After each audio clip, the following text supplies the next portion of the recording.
Good evening, everybody. Welcome to another session of Free to Heal. I'm Noreen McClendon, your facilitator, and I just want to welcome everybody. This is a group where we come together every week, formerly incarcerated and loved ones, to try to heal the ravages of what mass incarceration has done to us as individuals, as well as families and communities.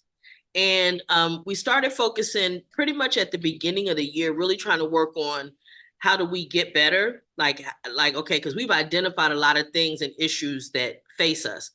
But one of the things that comes up is all the time is everything is about relationship. Everything, whether it's employment, family, significant other, all of it's relationship. And we know there's a common used term now, toxic relationships. It's toxic. You toxic. Any of y'all know any toxic people? Ooh. Listen, they can't all talk together, but they sure all sang together on that one, didn't they? Right? So they know some toxic people, right? So this is actually, I discovered this today in a session with the people in the prison.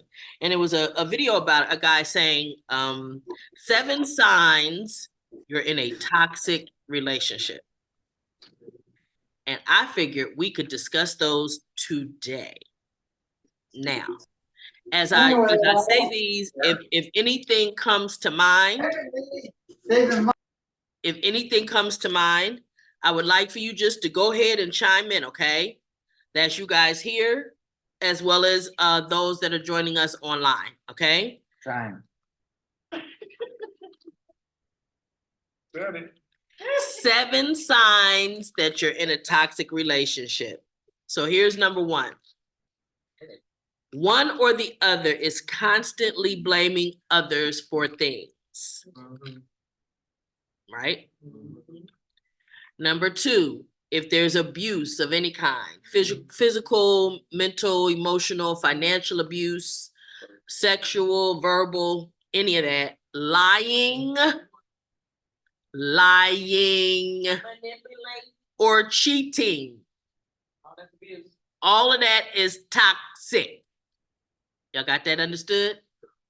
All of that's toxic.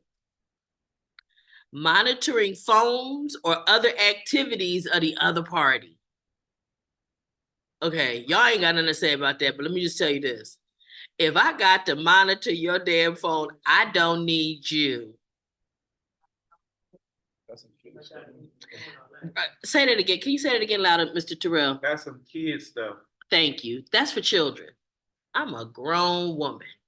Ain't no way in the world. Help. Well, that too. She grown too. But so I've been told. But anyway, if you gotta monitor somebody's activities, that means you don't have no trust, or and whether that's because you don't trust you know you're not trustworthy, so you don't trust nobody, or whether that's because they have demonstrated that they're not trustworthy, there's no need to be in a relationship with that person. Even if it's an employer and they tell you, you know what, payday is on the 5th and the 20th at 3:00. And every did I touch your nerve? I'm sorry. Yeah. And every 5th and 20th, I come up at 2:45 talking about, you know what, I ain't gonna be able to get y'all that paycheck today, or the boss keep every payday, they got a different reason why they can't pay you. You can't trust them. So it's time to get out that relationship and go find an employer you can trust. Because remember this, employment is an agreement to provide a service and collect a fee. If I provide the service, I need the fee, okay? I expect and I demand to get my fee, okay? That's why I hang out with you, not because I like you, but because in this instance, we have an agreement that I provide a service and you provide a fee, okay? I got to be able to trust you with that. But if I got to question everything you do, and I got to monitor your phones or snoop into your stuff, look in your, I mean, I know, I have heard stories of women actually checking and wanting to sniff a man's underwear when he come home. Oh, that's too bad. Okay. Now, if you don't trust him that much and he been doing that much, you got way bigger problems. You got way bigger problems because listen, it's the thing. Whatever he doing out there, I would say if you doing that, you probably shouldn't even be having sex with him because it's not safe. If you think he is grimy enough to go out there, have unprotected sex with you, not bathe before he come home, where you sniffing his underwear is going to give you indication or proof, then you need to move on. That's just not where you want to be. And start working on you. How about that? I was just saying, you need to start working on yourself. Because if you're at the point to where your mind says, when you got to sniff somebody's drawers, you got a problem. Not them. Yes. You got a problem. Yeah. That's very insecure and it's insane. It is. But the tragedy is I've heard it from more than one person. Yeah, that's the part that scares me. Is that I've heard it from more than one person. So that makes me like, are they really doing that? That's how they doing it these days? It's a bisexual. Huh? Bisexual. Whatever it is, I can't listen. I've never been a snooper. Why? Because again, this has always been my position. Well, if you go looking, you're going to find something that's going to at least make you think you got what you're looking for. You're going to find something. But for me, this has always been my position. I know what I bring to the table. And if you still want something other than this, go on out there and go get it. Okay? Bad news, you're going to expose yourself sooner or later. You're going to do something. Why? Because I had a guy tell me very young in my life, he said, listen, when a man cheats, he starts to get, the woman that he with, he gets irritated with her very quickly. And then he starts snapping at her and treating her wrong. So my position is bad news going to travel fast enough. I don't need to go looking for nothing. If it's going down, I'm going to find out. Not to mention the fact that since I only date men, men are not detailed enough to be able to cheat on me. Y'all don't pay attention to enough details. No, listen, this is the thing. I used to sit on the steps and listen to my brother call my oldest brother, rest in peace, bless his heart. Bless his heart. He used to sit on I used to sit on the steps and listen to him call girl after girl, because he was still young, and tell them the same lines over and over again, verbatim. And I done heard them all at least twice before. Well, that way you keep it in mind. Repetition, that was so I learned it. Whatever. But the bottom line is that you'd be pretty hard pressed to get something past me. Plus, I also have what they call woman's intuition, which everybody has, women and men. And I'll sense something ain't right. It could just be the smallest of things. And it's like, well, that was weird. You're like, why this or why that? Right? And that make me question. So, and then I just start paying attention. But I don't do no accusing, and I'm not doing no checking after you or none of that. Because I'm not doing that. Because it's not necessary. So that's one thing. But if you gotta monitor somebody's behavior, please move on. Because the what you need to be doing, like they said, is you need to be checking yourself. Because there's something wrong with you. It's something wrong with you that you would even still be in a relationship. The first time you feel like you need to check somebody's stuff or monitor their behavior is the day you need to leave. You look for toxicity. It is. Okay, now, one or the other person is not allowed to have an opinion or disagree without the other person getting angry. Now, if I can't express my opinion, and you think I got to agree with you on everything, then we don't have a good relationship. That's not great. It's not. That's one-sided. Dictatorship. That's exactly what it is. Number 5, you stop communicating your wants or needs because it always upsets the other person. Now, that is the sign, that is clearly a narcissistic trait. Which one? The stop communicating. Well, anytime that a person always gets upset because you communicate your needs or wants, narcissists do that. Because narcissists think that the only person supposed to have anything is them. They actually get jealous when somebody else gets something.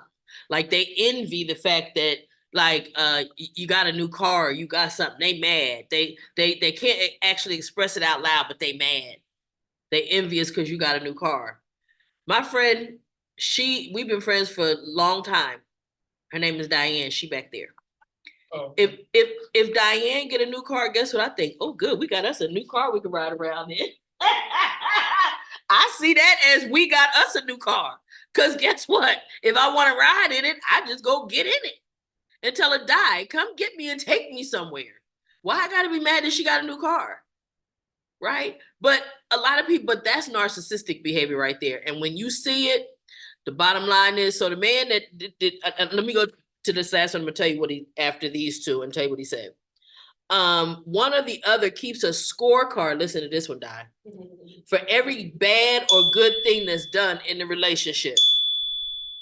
So if we keeping, if the relationship is about tit for tat, I gave you that candy, now I want a soda.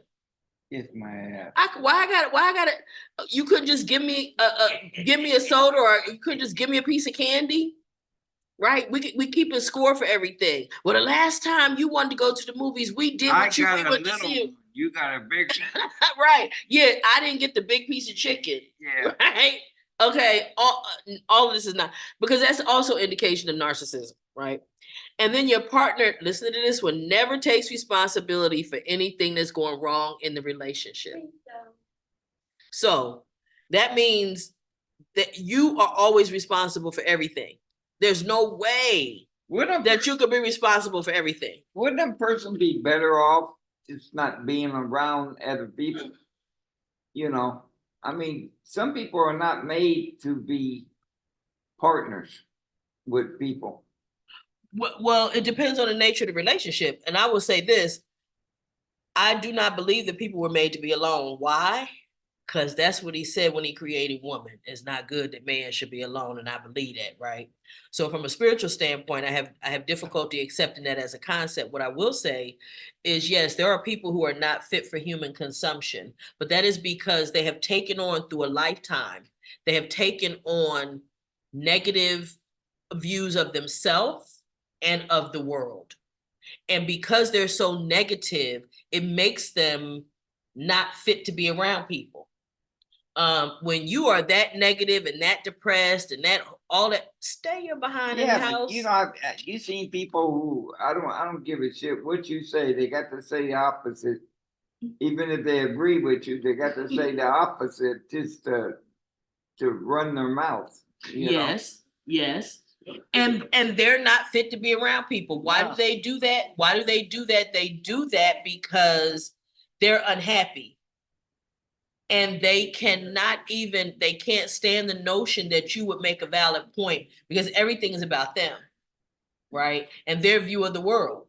And so they're unhappy. They want you to be unhappy. Like you say, even if they agree, they're going to argue with you about what they agree with. And if you keep talking to them, sooner or later, they'll say the same thing you said and then try to act like they said it. Yeah. You know, try to say the same thing and act like they, no, you didn't say that. That's what I said from the beginning. And we just spent the last 15 minutes going around in circles only to come back to the fact that you agree with what I said in the first place. That's not like one of my coworkers' name is Miller. Oh. Set Miller out there. Miller, you on blast. I would say so. Okay, but we're not. Can the HR professional next to her tell her why that was inappropriate? Let the HR professional next to you tell you why that was inappropriate. She told me already. Okay, because you can't. I had to let it. Well, yeah, but you could have just left it at the coworker. You didn't have to name the name. I got it. My feelings. I tell them. Oh, you was in the feeling zone. Oh, she was in the feeling. Well, right, exactly. She was wrong. She was wrong as two left shoes for outing the man. Okay, now we got to see if the people can edit it out. If they can bleep out his name, or else we ain't going to be able to use this video talk. Because the lady back there outed her coworker. And yeah, he all in her feelings. Now we have talked here over and over and over again. Check. What?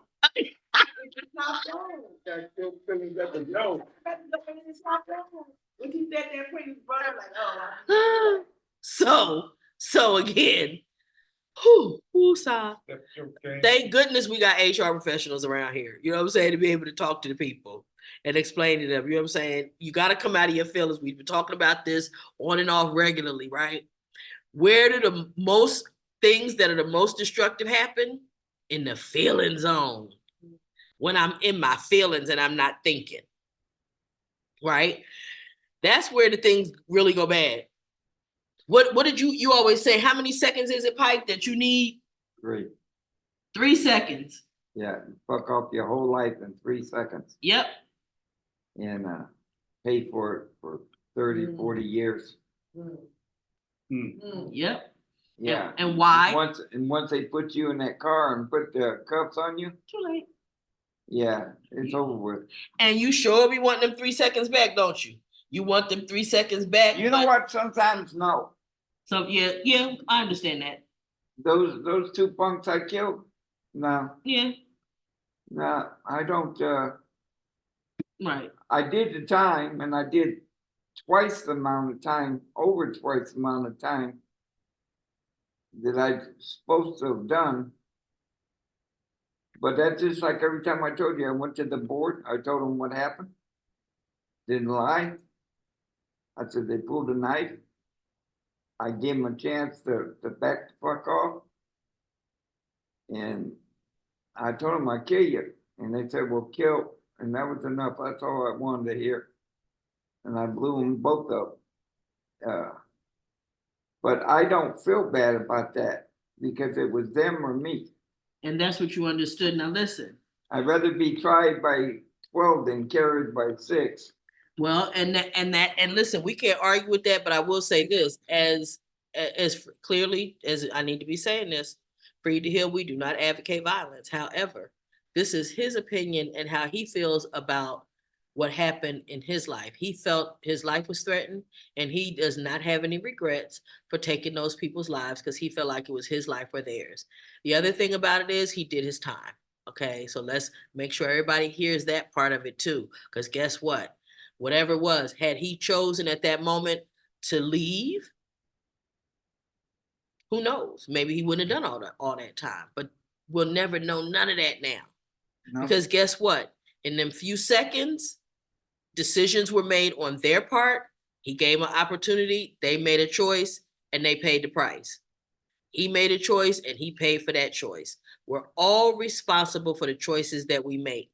And if you are in a relationship with somebody that's toxic and you experience any of these things that I just described, and you stay in those relationships, you are responsible. That is your choice. You are choosing to stay in a toxic relationship. You know what gets me? What's that? Is years ago, like my parents and my grandparents, I mean, I know the women didn't have as much choices that they do now. But those relationships lasted 50 years till one of them died or something. You know, and you didn't have all these divorces, you know. Probably should have though. Yeah, what it was is a lot of it is exactly what you just said. What you said is that women didn't have a lot of choices. Not only did they didn't have a way to take care of themselves.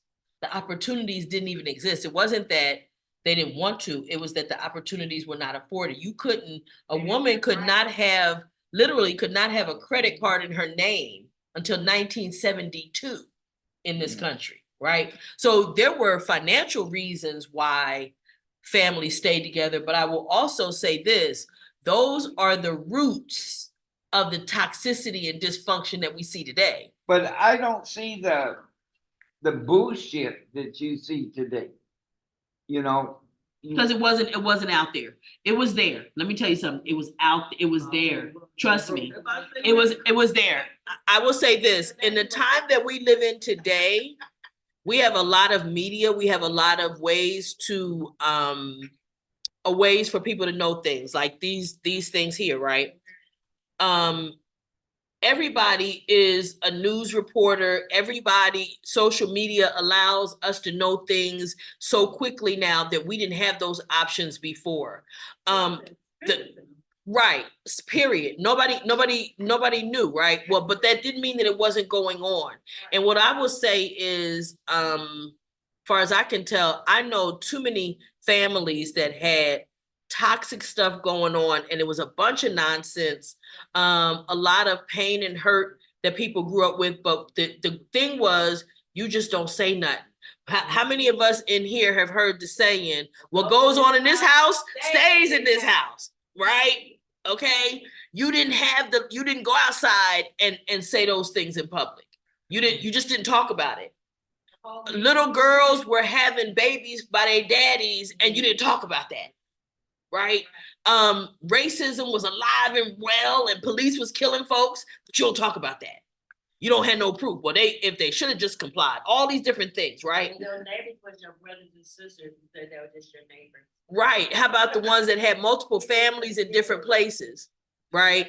I know. So my oldest brother that's deceased, he had in fact, my brother is still alive. They had this concept that it was acceptable to have and maintain multiple families as long as you could afford to take care of them. And they got that from our neighborhood. We grew up in the projects, and we know men who took care of multiple families. They had a wife live somewhere else, and they came to projects, and they took care of this particular lady here, right? So were those relationships healthy? Hell no.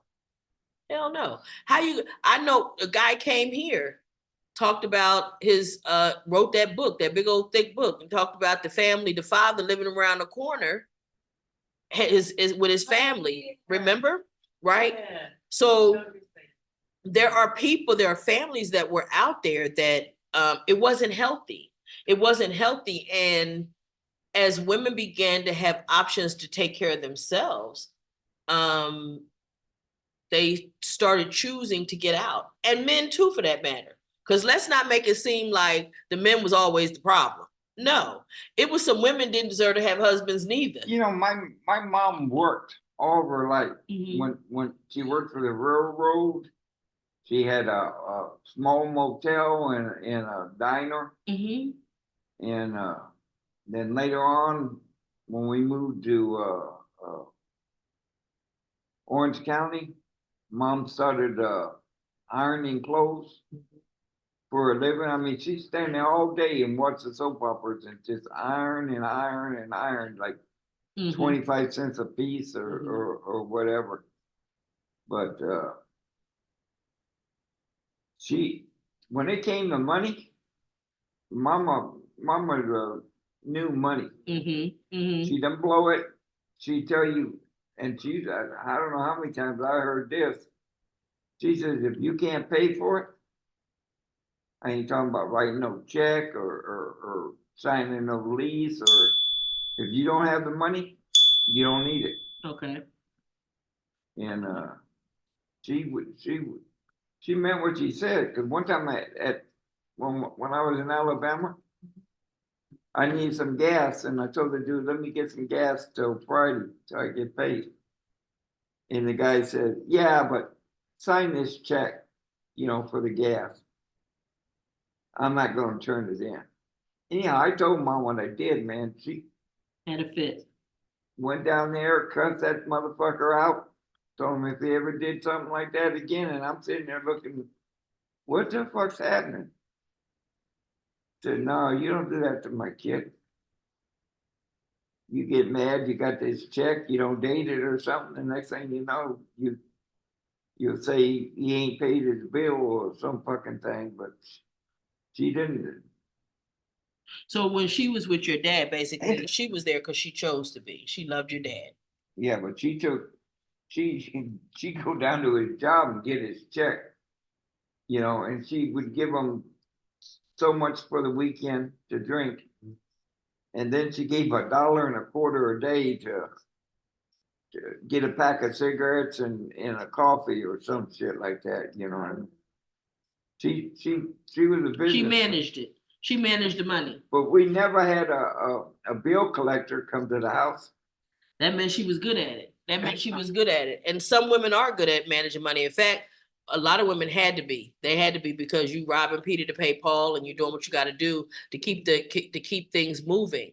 But again, and just back to this is, and to segue back into the conversation about the toxicity, is that one of the challenges. I actually have a friend that I encouraged to marry his kid's mom, and I wish I had not, because they stayed together. They're still together, but they're both very, very, very unhappy. Their children are grown, but their children also have very negative views on relationships. They've never seen their parents be loving to each other. And that is as detrimental as having them be separate, live in separate places and be healthy and be with each other. Well, Say that. I know. Wait, I want you to, because they're not gonna be able to hear you from back there. If you could just come up and just say what you were gonna say. You were long.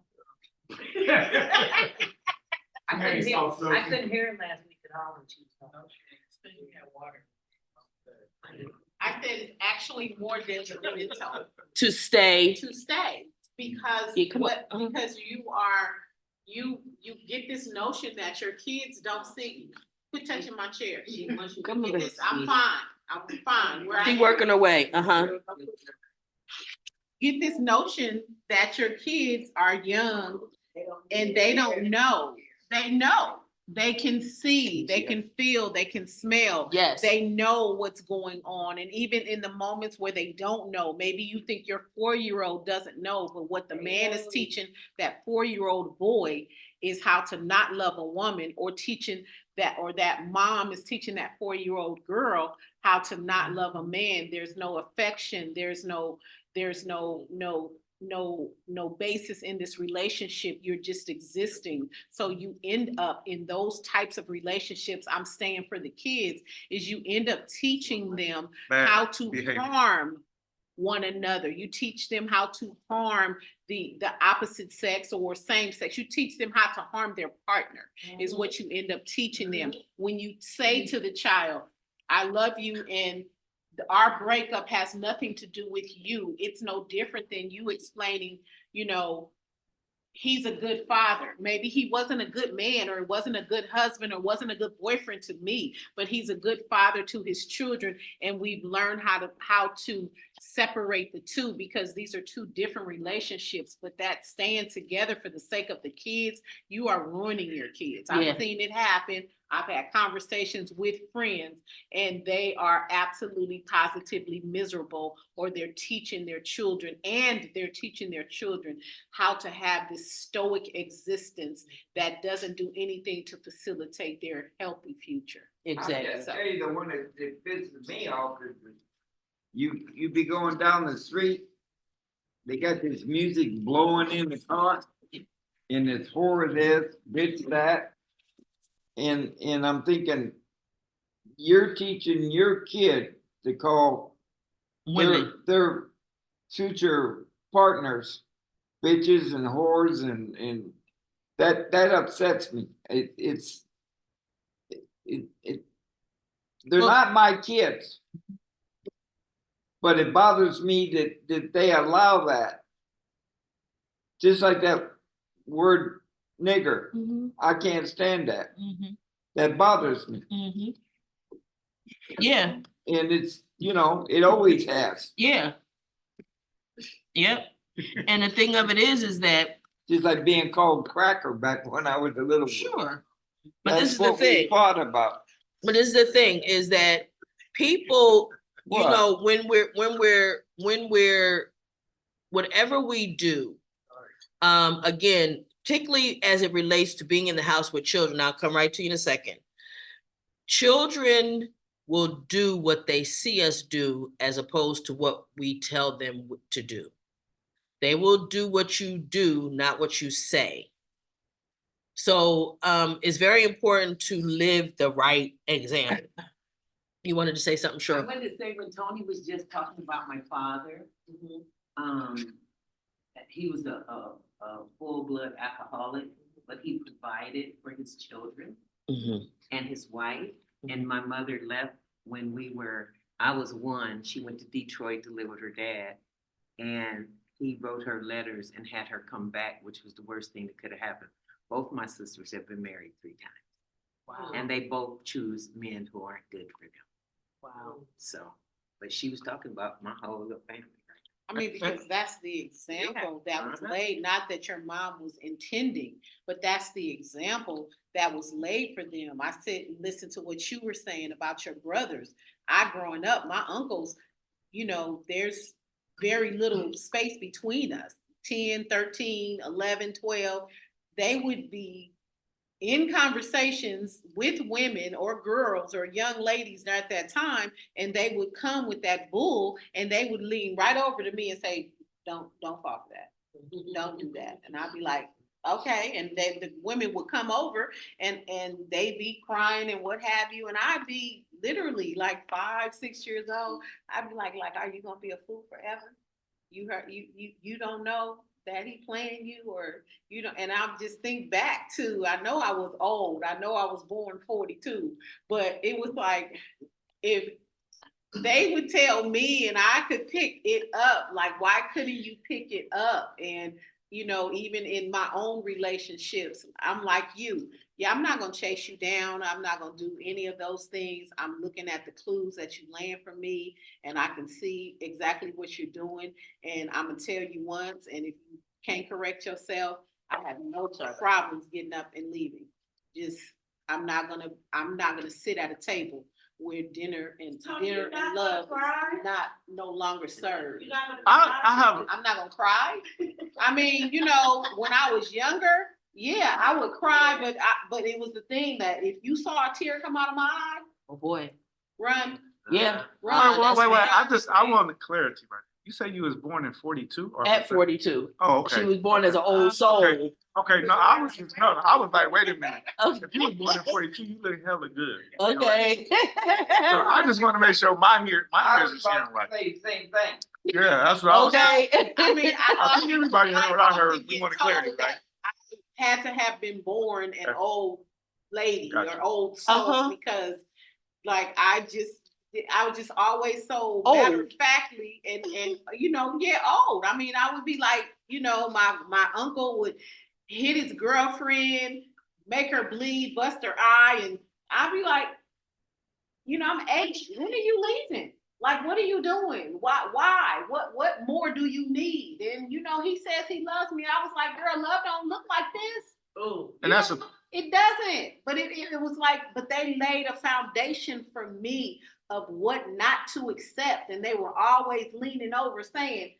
don't do that, or don't fall for this, or don't go for that. And I was like, yeah, okay, all right, got you. And I took all of their examples, good, bad, and otherwise, to facilitate my own life in certain situations or what have you. But I do also know that my uncles most of them were full of love for their children, and they had no problems separating the women from their children and bringing the children together. This is your sister, this is your brother. No matter what happened with the women, they always wanted their children to have good relationships, because that's what they were taught about, having good relationships with one another. And it was crazy growing up and seeing the women fight and one woman say, that ain't your daddy, and da da da da da. And today, my cousins are in their 40s and their 30s, and how they don't even say that's my half sister, that's my half brother, that's my sister, that's my brother, and they move on, and they all like, my son has 9 brothers and sisters between 72 women, but they all but all it takes is a text message, and all of them are all hooked up. It doesn't matter. My son, I'm his mom. His birth mom has his sister. My aunt has his brother, and you could not tear them apart. And it's always been facilitated by the fact of the relationship. And I think it is the most deplorable thing to remain in a relationship for the children, because they're watching. Okay, segue into what I got to say about that. because you're absolutely right. A lot of women, they have victim roles and they stick around. They don't know. Can I finish? And also, a lot of men do it too nowadays. But I want to say this about the women that stay in them roles and know the hell they should be gone. It set a bad example for the kids. And you do have men that know how to separate and compartmentalize the relationship with the woman and the children. And sometimes it don't be the man's fault. A lot of times. Sometimes it don't. It goes both ways, so you can't really say it's always the woman, it's always the man. That's correct. Because we're human beings and it happens on both ends. That's correct. But I'm speaking on the part that when the woman stays, how much damage it does and how much precedence it shows to those kids that this might be the right way to go. You know, leaving is an alternative and it's the best option, like you said, because when you stay there, you perpetuate to those kids that this is okay. This is what love looks like. You know what I mean? But had you left, you ain't got, you know, you could tell your child, I left because of this, that, and the other. Don't ever let nobody treat you like this. That's why I left. But when you stick around, it's basically saying, this is okay. This is okay. Yeah. You know what I'm saying? And you're using the child as a pawn for your BS. Right. You know what I'm saying? Because you know, without that child, you still would have probably left anyway. And he would have left. The linkage is there. Right. And sometimes it be, keep a baby daddy. Have a baby, keep a daddy. Yeah. You know, baby. So And the tragedy for that is again what you said is that the children, they will do what you do. So if you stay in a relationship and then they grow up and you start telling them, oh well, you don't want to be in a toxic relationship, you don't want anybody abusing you, you don't want to or whatever, but you stayed, they're going to do what you did, not what you tell them. it could go either way. They can do Right. what you did, or it could be opposite. Total, right? Yes, Yeah. yes, and not as I do. Yes, Because like me, yes. I seen my mother's friend get abused. Wait. Let Terrell say what you was going to say this, and then I'm come right to you. Sure. Like I said, as a child, I seen my mother's friend get abused. So I said, I'll never hit a woman. You know, that's not me. But it's some people, they'll take this to the extreme and think that's the way it is, or they'll go opposite from it. Yeah, You know what I mean? yeah. And that's how I think it ends up the way it does. You know what I'm saying? And you know what? And the damage is still done either way. You just like your daddy, you just like your mama. And you're repeating that cycle over and over again. My It never dad- gets broken. And wait, I got to go to Cheryl, and then I'm gonna come right to you. Go ahead, Cheryl. When I was in county jail, especially in I got it. town in Kentucky, I used to ask those girls, do you allow men to hit you? And when they say yes, I said, so what you're teaching your son to do is okay to hit women, and what you're teaching your daughter is this. If you have a boyfriend and you don't want to have sex and he hits you and he say, but I love you, B-I-T-C-H. And then you think like, yeah, my mama stayed with my daddy, so you must love me. And they allowed to happen. But this is the thing. So women over time, some women who are strong can go and leave. Some women die in the relationships. Some leave, and when the man calls them or finds them to come back, they come back. So I mean, it's just so many different Scenarios. yes. So I mean, it's like, to me, it's nobody's real fault like that. Yeah. It's how you grew up, and if you grew up weak, you're going back with the man. How it happened. Yeah. So yeah. So Yeah. Well, that makes me say, and I'm gonna come right to you, Pike. That makes me say this is if we raise our children with enough of a foundation of who they are and their self-worth and their value, they will not settle for less. And even in things like I always tell you guys, everything is relationship. And when it came to employment, my mother told me, never let an employer take advantage of you. And she did some things that I didn't know at the time. Now I know in hindsight that she was very sick, which is what caused her to do this, but she was taking advantage of me. And you know what I did? I gave her a 2-week notice. I'm out, because you know what? You told me, you taught me, you showed me not even to let an employer take advantage of you, and you taking advantage, so I'm out of here.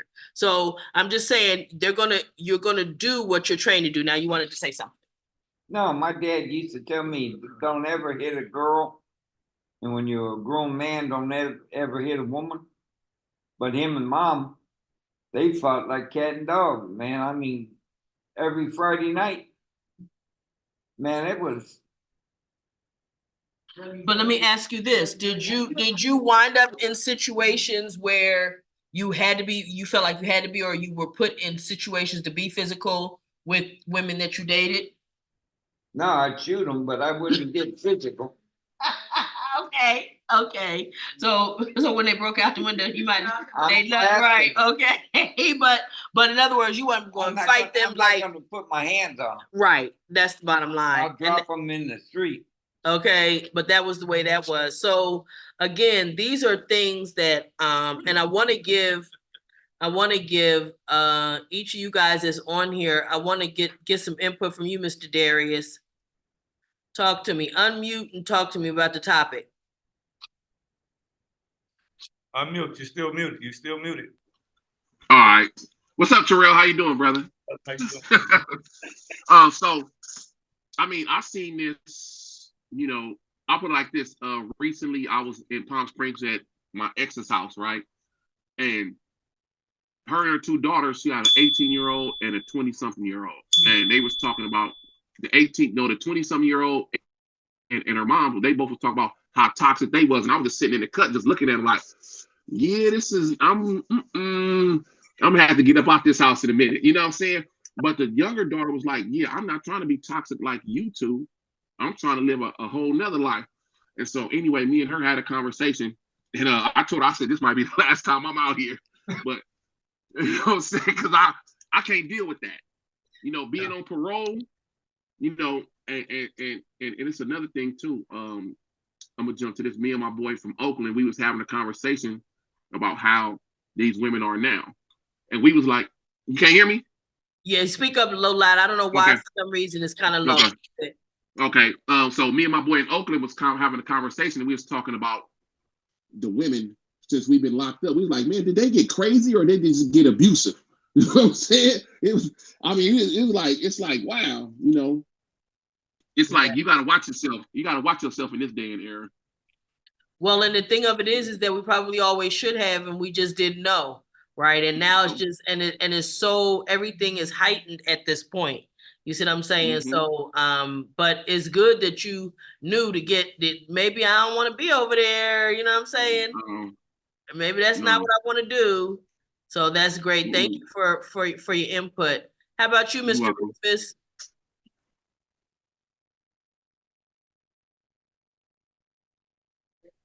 It's crazy that that we having this conversation, because I know somebody that's going through that very thing like right now. And as far as the girl Like you, Teddy, bro. tracked his phone, she's tracking his phone. She heard every conversation that I had with him on his phone. She had a tracker on it, and she get all his text messages, and she gets all his phone calls. And the crazy thing is, I call her my sister because of him.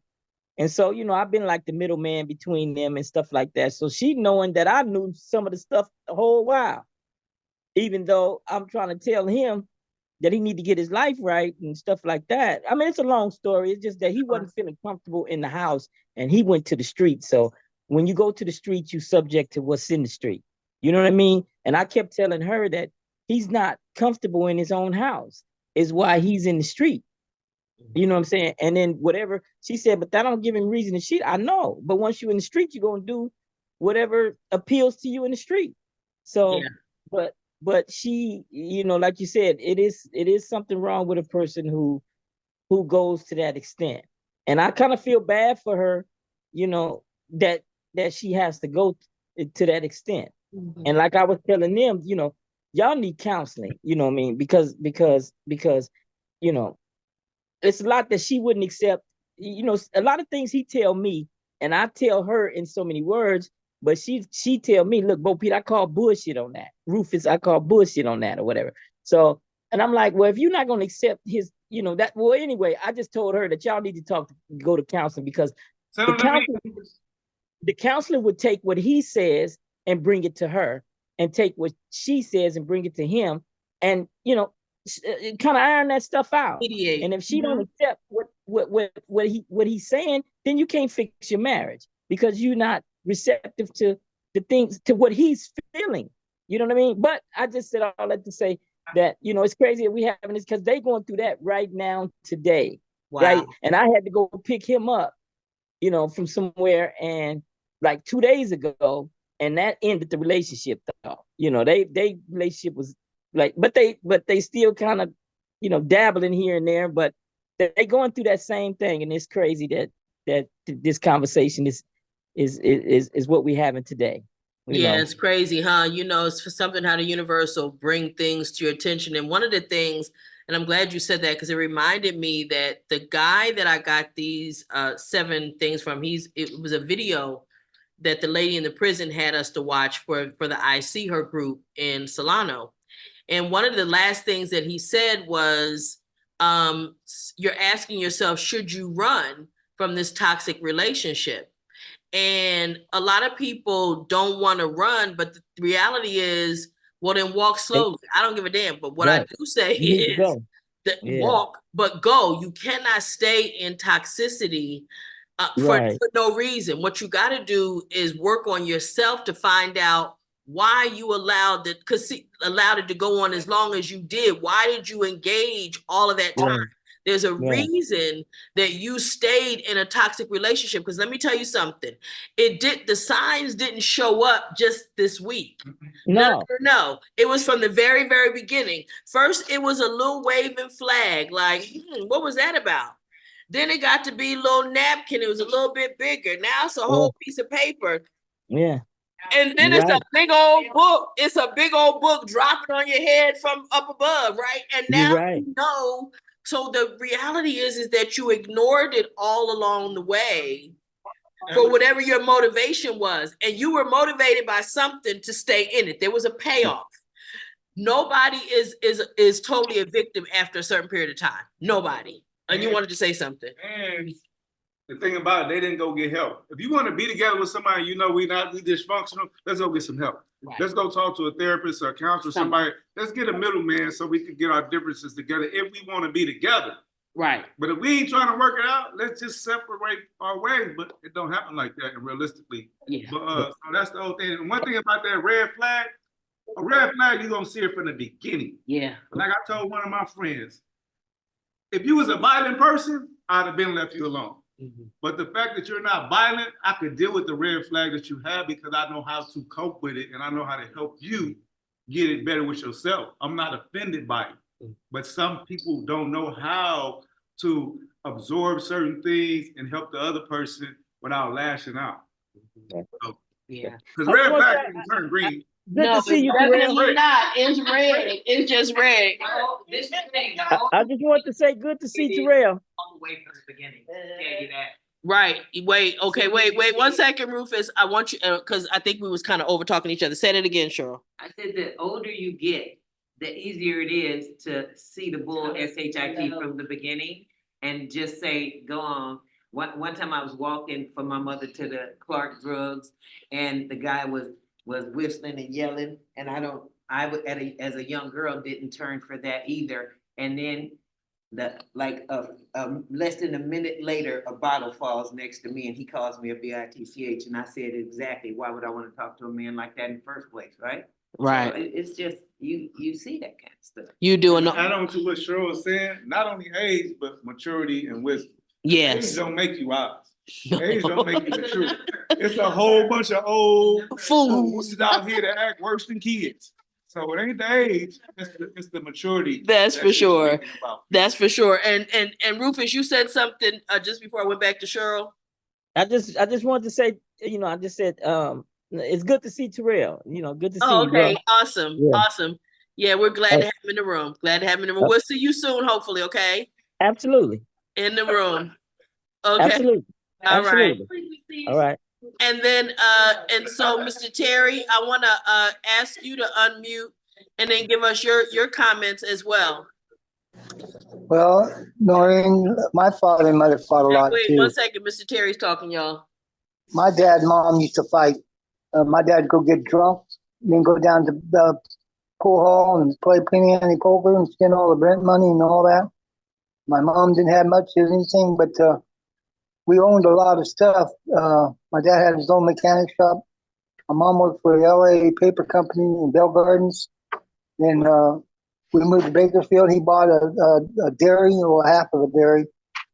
And my uncle's all kind of in business, lumber companies and installation companies. So yeah, I know where everybody's going to. I believe the women who fall into traps like that, I think it's out of love and passion for the other man.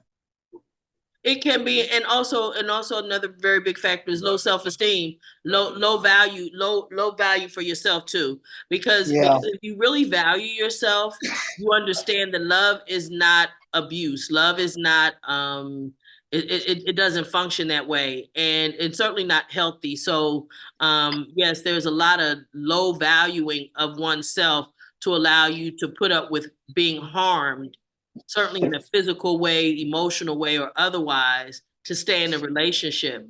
And yes, and it doesn't mean that there's no love. It doesn't mean that the love is not genuine. It just means that there's something unhealthy. There's an unhealthy foundation in somebody that we're going to stay in this toxic relationship like this. So that is definitely a thing. But thank you for your input. And so I want to come, Ben, if you can come and talk to me about some of the things you think. Come on up, roll over and tell me what you think. Roll over. Well, roll in the chair. And the little one said, roll over. And they all rolled over. Okay, anyway, they had me back to the nursery rhymes. Okay, go ahead, Ben. What are your thoughts? What I think the communication is very important.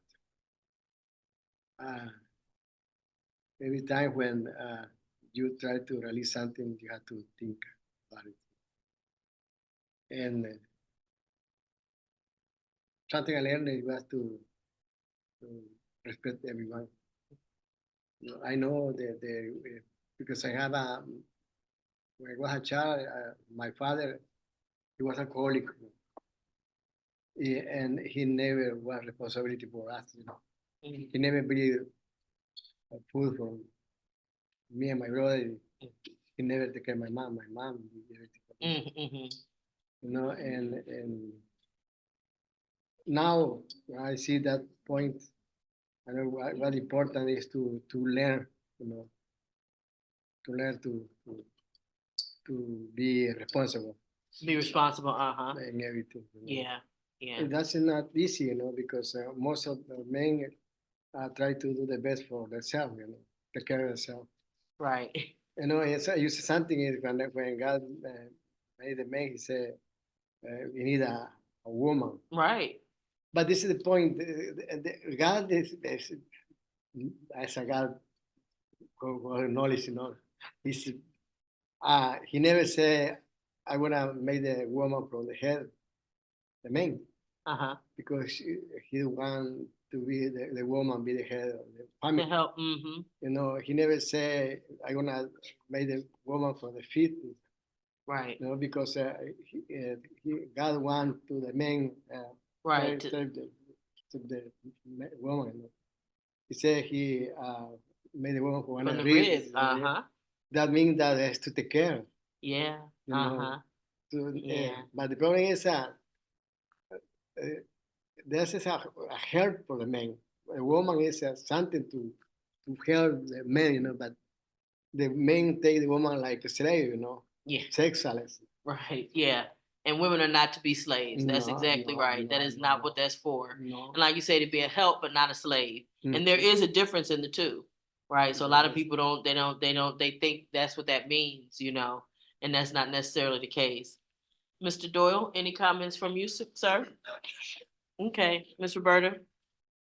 I was just thinking, that you guys talked a lot about relationships with man and woman, but not with daughter and mom, and the parents and the child, and even friendships. So it is hard to sometimes separate from your mom when it's just not gonna work. So the same goes for that too. That is such a very, very important point. And when we talk about relationships here, I always try to make it a point to say healthy relationship principles are the same for all relationships. I would no more allow my son to be toxic with me than I would you. You see what I'm saying? Because he can go kick rocks too. If he gonna be toxic in my relationship and hurting me and know that I'm hurting and not try to do nothing to correct that, he's not worthy to be in my presence either. And you're absolutely right. It's so important. I'm so glad that you said that so that nobody walks away from this video, this conversation thinking that it's only about intimate partners. No, this is about any relationship. I don't care who it is. If you have a friend that's toxic, that's always they never accept responsibility for anything and they want to track your every move and go away, right? So that's very important. How about you, Ms. Di? I just like talking about relationships with everybody because people don't understand that even when you at work, you have to have healthy relationships with your coworkers. And sometimes it's not easy to have healthy relationship with your coworkers because you know you at a place where you can't actually say what you want to say to your coworker the way you really want to say it. But like I said, it's just good to talk about relationships with everybody across the board with everybody. Right. Any last words you want to say, Miss Tony? Any last comments from you today? Anything? Opportunity? I think, you know, just chiming in with Roberta, the toxicity, it doesn't matter what the relationship is. You know, there was a quote or a saying that I saw some years back that says, I left the table when love was no longer being served. And so in order to have friendships, there has to be some kind of love in that relationship. And it doesn't matter whether it's a parent, a child, a sibling, a relative, or a friend, or a coworker. If you don't have that love or that endurance in that relationship, then it's probably best that you do let it go. Awesome. How about you, Miss? Any final comments from you, dear? Be mindful of allowing someone to come into your life and not treat you the way that you should be treated. Awesome. Gotta go over here and then I'm coming back this way. Any final thoughts from you, sir? You know, you hear them, talk about the woman and stuff. I dated this barmaid and I only went to her house like 2 or 3 times. And she had a daughter who was 15, 16 years old and was always running around in her underwear and that's it, right? So I said something to her mother and she said, oh, that don't matter. I cut that rod loose quick. Good job.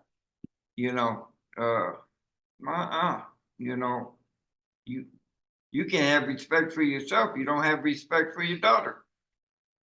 And so therefore she certainly wasn't gonna respect you, right? There's no way she could respect you because she don't respect you. And then she wasn't protective. Yeah, she absolutely was inviting harm. And that's exactly it. Any final thoughts? Glad to see you too, Rufus. You know what I'm saying? Yeah. You got a man bond up in here. You know what I'm saying? That relationship. You know what I'm saying? Y'all crazy. No, but, Why did I go to him again? Why was I asking him? Did he have anything to say? no, I just think people need to communicate better in any relationship that you have, and understand that your shit stink too, and take accountability for when you're wrong and be able to say I apologize and I was wrong and try to move forward before something goes worse. Because it always can escalate going left a lot faster than Then repairing it, right? Yeah, huh? Yeah. Catch it when it's an issue before it becomes A problem. Ooh, I love that See what one. I'm saying? Because everybody got some red lights, some red flags in them. Everybody, yeah. So it's just a matter about what you're willing to accept. And remember this too, you train people how to treat you. Ooh, that's good stuff right there. Mr. Tillman, final opportunity.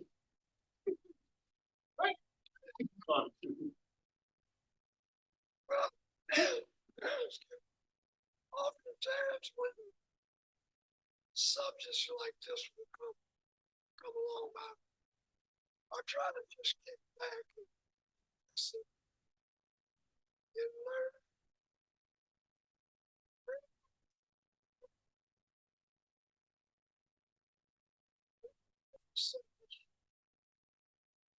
It steals a lot of rage in me. Since Noreen is so slick about getting me on camera, I've experienced it personally. I experienced it with my sister. She was 19 and 17. Three men confronted us one night. One trying to pull me into this 58 Ford convertible with a tire on it. And I killed him.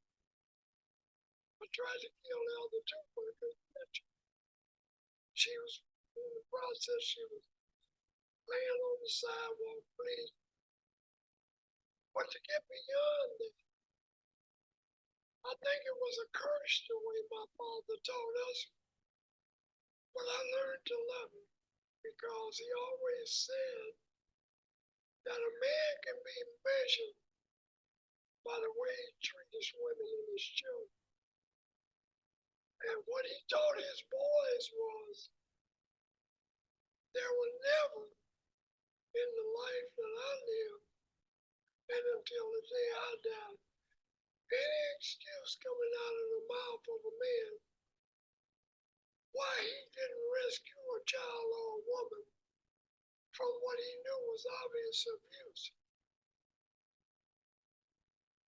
The most recent that happened in my family was my baby sister on June 17th, 1993, not long before I walked out of prison.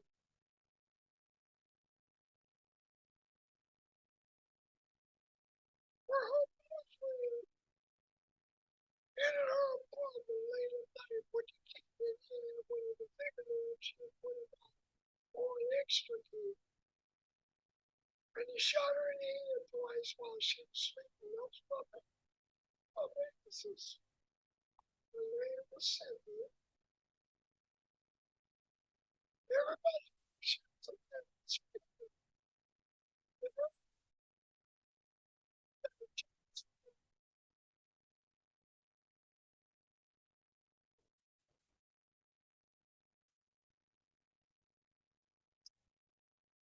Tells me that all the signs were there with this guy.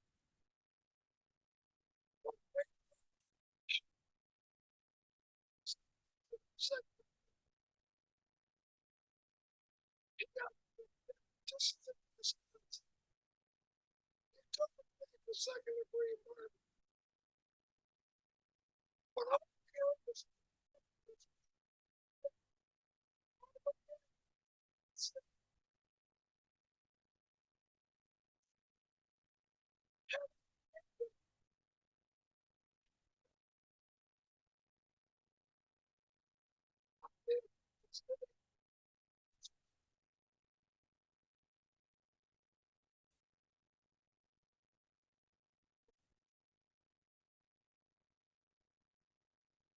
That's what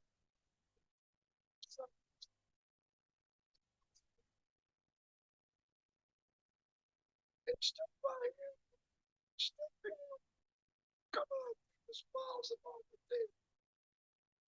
what they should do. Listening to someone now, did what he's supposed to do. Did his time and came out of prison. It's difficult for me to sit and listen to any man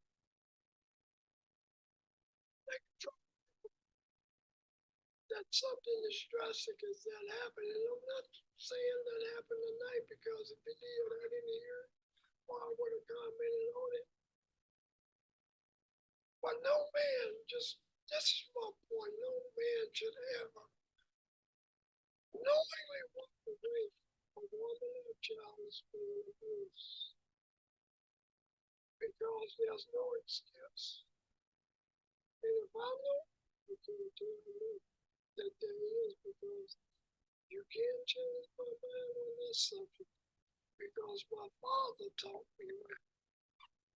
Thank you. You know, I just have to say, I didn't really know I was all that slick about getting you on camera. I didn't really know about that. But that's a skill that I apparently have that I didn't know I had. So I learned something new about myself today. I tell y'all, I learn something all the time. But I will say this, and that is that a lot of these conversations are very they touch home. They touch home and they touch spots in us that are tender.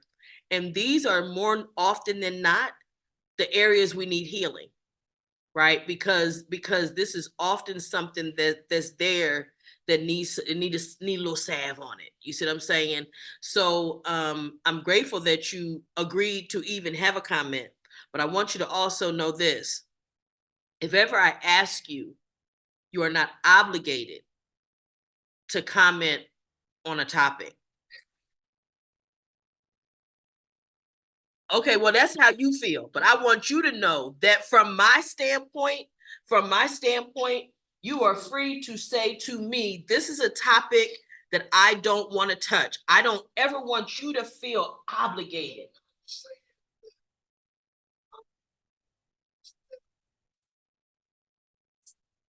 Right. Gotcha.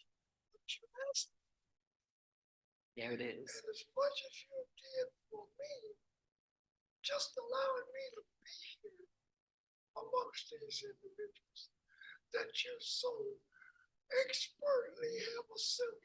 I'm obligated. Thank you. Thank you.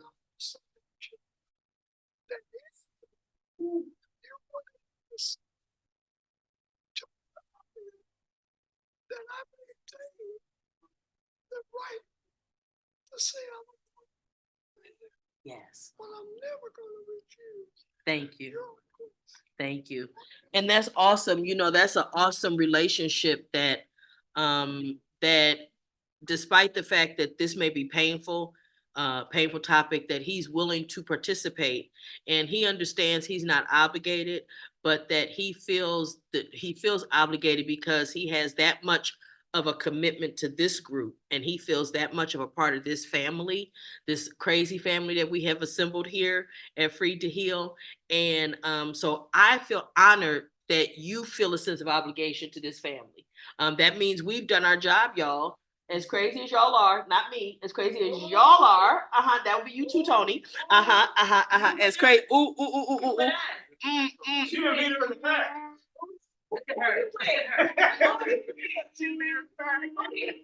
Uh-oh, she done put down her phone. I might be in a heap of trouble, y'all. I might be in some trouble. So I want to say this. I am so grateful. These are my final thoughts. I am so grateful for all of the input that everybody gave here tonight. I know that whenever we're dealing with those things of the heart and those things that touch us, it gets sticky, okay? But the reason we have these conversations is that there's somebody somewhere who doesn't have a support group. They don't have a Free to Heal, and they may be able to hear this and it may help them. So for that, I'm forever grateful. I just want to say, check Free to Heal out on YouTube, X, Facebook, Instagram. We got all those sites. Check us out. Please leave us a comment. Please leave us comments. And also, if there are topics that you want to talk about, by all means, let us know. Put it in comments, send us emails or whatever you need to do. But this has been another session of Free to Heal, and we're glad that you could be with us. And you guys have a great night, okay? See you later. All right. Uh-oh, wait. Bye, everybody. Good night. Good night.